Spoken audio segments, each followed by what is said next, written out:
Hi everyone, how are you guys? How have you been? I'm glad to be back. It's your girl, Julivera Amoti. Thank you guys for waiting on me patiently. I am learning to be more consistent with this, and I'm praying that I am more consistent each day. How are you guys? My birth month, April. I love it. The best month ever. I mean, kings are born in April. If you know, you know. Julie Vera. I'm from church. As good as that might sound, today my heart, sorry, my heart was broken into pieces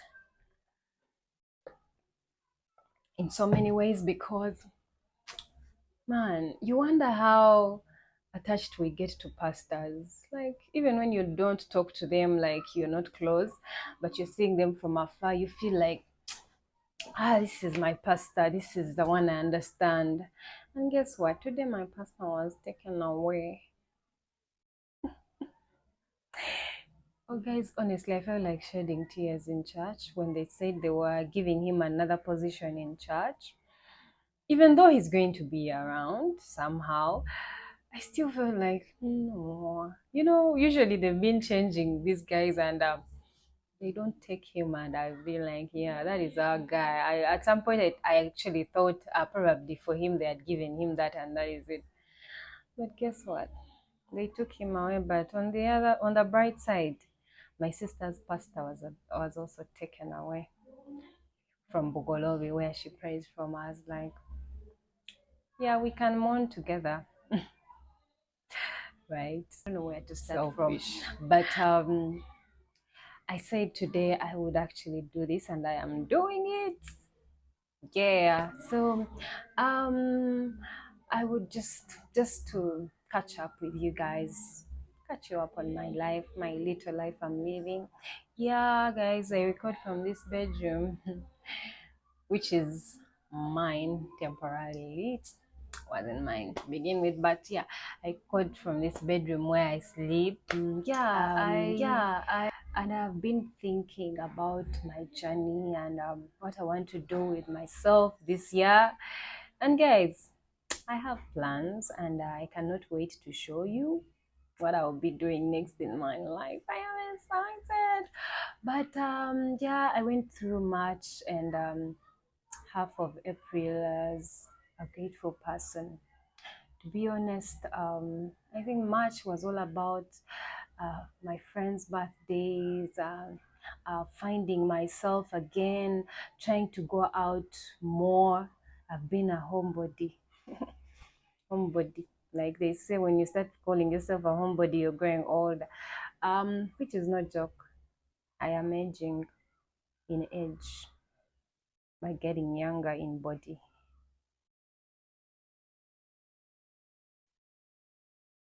At least I believe it. But yeah, so at the beginning of April, of course, my birthday comes at the very beginning of April when people have just gotten salo.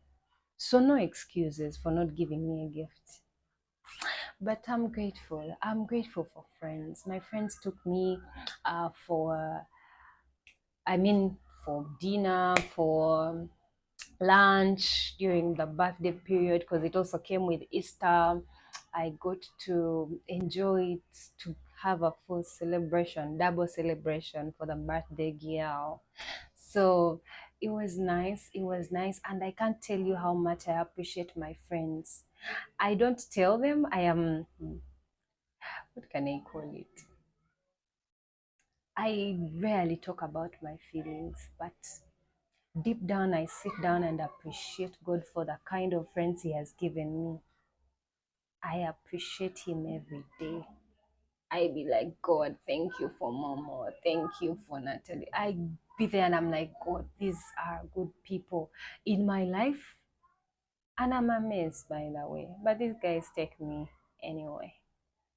They take me anyway because I don't think I give very less effort. Not that I want to, but I'm dealing with some traumatic issues as well of acceptance, and I'm on a journey of healing though. So sometimes I don't want to over because I don't know how well I know this person. But for those that I've gotten used to or I've been with a while, I know.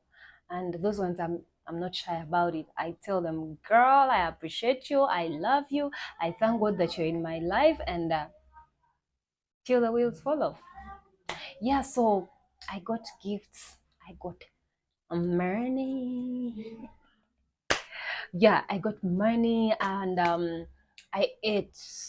When I get back, days are for eating. I ate. Then I went into Easter, which I celebrated with my little family as well.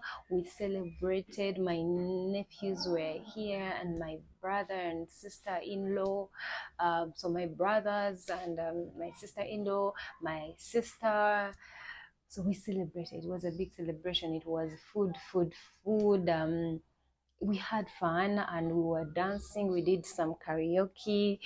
My nephews were dancing. You guys, I recorded videos, but every time I look at Zayn, I'm like, this guy, he even feels like a celebrity. Once you put the camera on him, he stops dancing. Like, yo, you didn't pay for this show.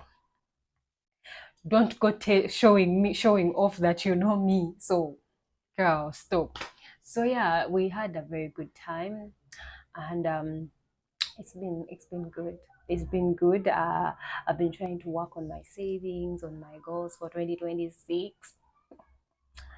Saving, guys, is crazy.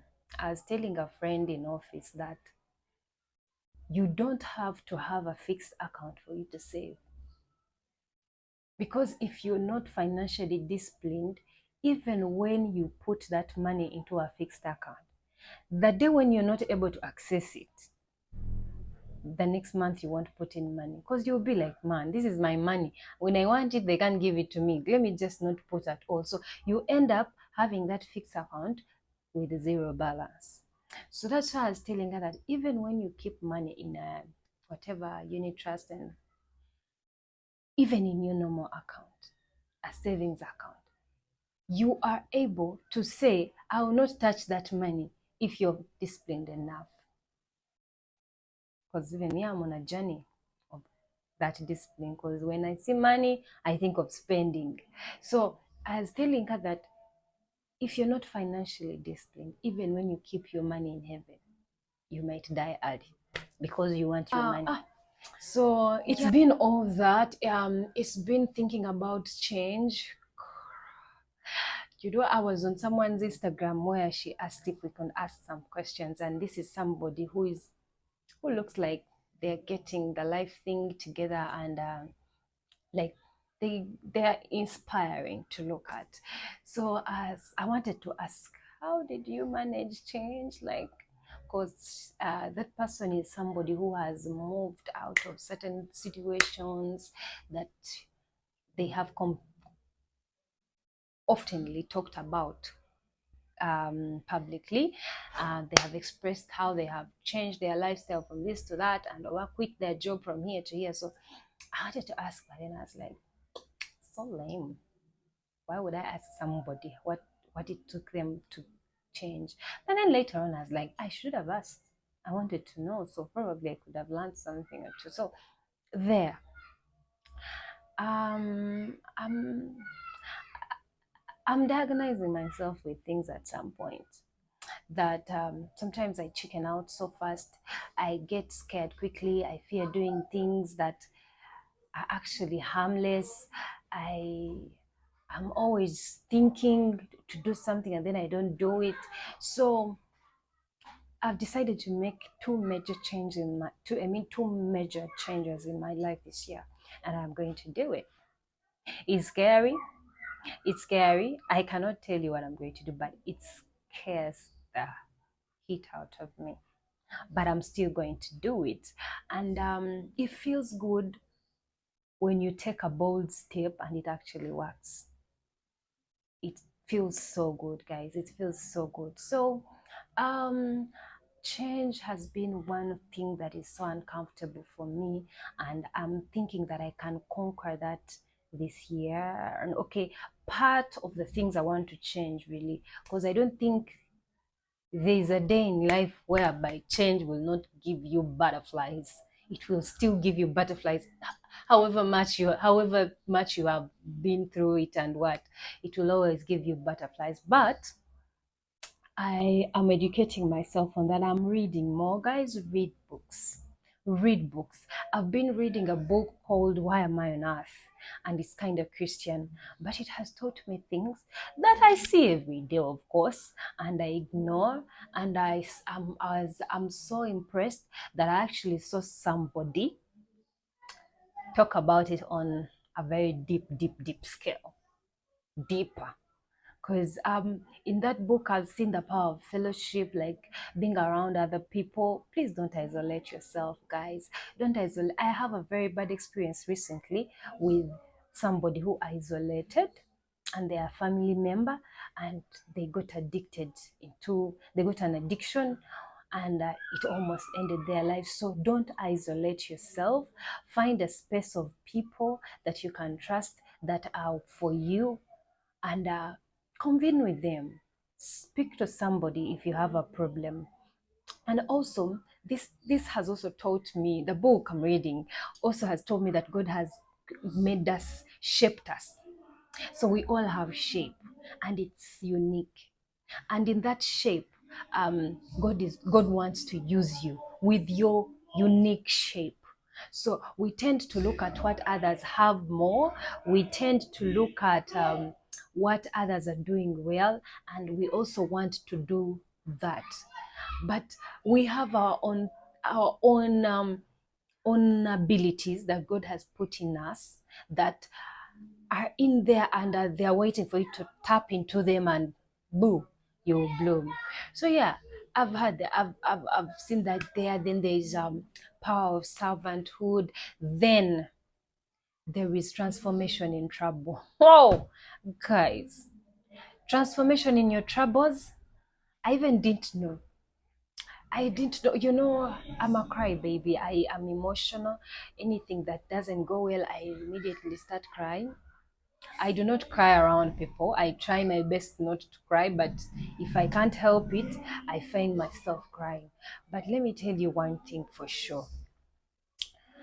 I realized that troubles, um, before I even go on, still, I have a friend I'm always talking to. She's recently going through their family is going through some challenge, and she was saying that, why does God do these things to us? Why would He do that to, I was like, girl, God does not want to hurt you. Like, it's going to benefit from it. You're giving yourself a lot of importance, my dear. But these troubles are meant to shape us. These troubles are meant to tap into our fears. And something happens to you, and it's a lot, and you feel like you won't go, or you can't move on, or you can't do it. But you can. At the end of the day, you can overcome it and do so well for yourself. Like, let's say losing your business. You could lose a business, and in losing that business, you find your weaknesses, your biggest weakness, and you turn it to a strength, and it works for you for the rest of your life. Like, for real, for real. That is for sure. So, oof, that book has been a blessing, and I was lazy to read it, guys. And sometime I was literally dragging and reading that book. But I'm glad I got to experience it. I mean, I've got to read it. I've given it all my all. So yeah, and I'm going to start a new book. So my friend promised that she will bring it on Monday. I'm borrowing, but dear. But I can't wait, because I've also been looking forward to reading that book as well. And yeah, see how I can make my life. I can learn how to do better for myself, and also help other people that would also need that kind of help. Yeah, so true. As I was saying, I've had a relative who has gone through addiction, and he's been having a very hard time. and I prayed to God to equip me so that I can help him find himself again. I know I'm not a professional about it, but the least I could do, the least I could do at least, the easiest ways. So in having conversations with that person every day, and I've found that we are so defensive as human beings. We never want to be accountable. We are quick to defend ourselves instead of accepting that we are actually going through things and they need to be changed or got rid of. So I don't see a reason why you should be defensive when someone tells you this could be happening to you. Probably it could not be happening, but you being defensive also doesn't help. Probably you could listen, because I believe in every conversation you're having with somebody, there's a lesson to pick. There's always a lesson to pick from a conversation with somebody. I guess that's why we even used to go to class, because it could be a full lesson and you learn just one thing. Because I've also been learning it from this book that I read the whole chapter, but then I pick a few, one, two, three, and then the other things I remember them later on, even when I'm not reading, because my mind is not able, or my brain is not able to grasp everything on that in that chapter. So I've come to realize that probably we could always give ear when someone tries to talk to you about something. Criticism is not easy, Banange. But at least I think we should always try and see, even, and also try to notice where this person is coming from. Are they coming from a jealous point, probably, or they are really being genuine and they want to help? So yeah, yeah, guys. So it's been amazing talking to you, and I want to do this every week. So God help me, and I wish you all the best. Please go back and watch all the videos that I've recorded before. You could get a pointer, one or two, and yeah, subscribe and like and comment. Support me so that I don't give up, buddy. Support me. Okay, I'm not going to give up regardless. I'm here for life, but yeah, support me by subscribing to my channel and liking and commenting. May God bless you. I love you all. Bye.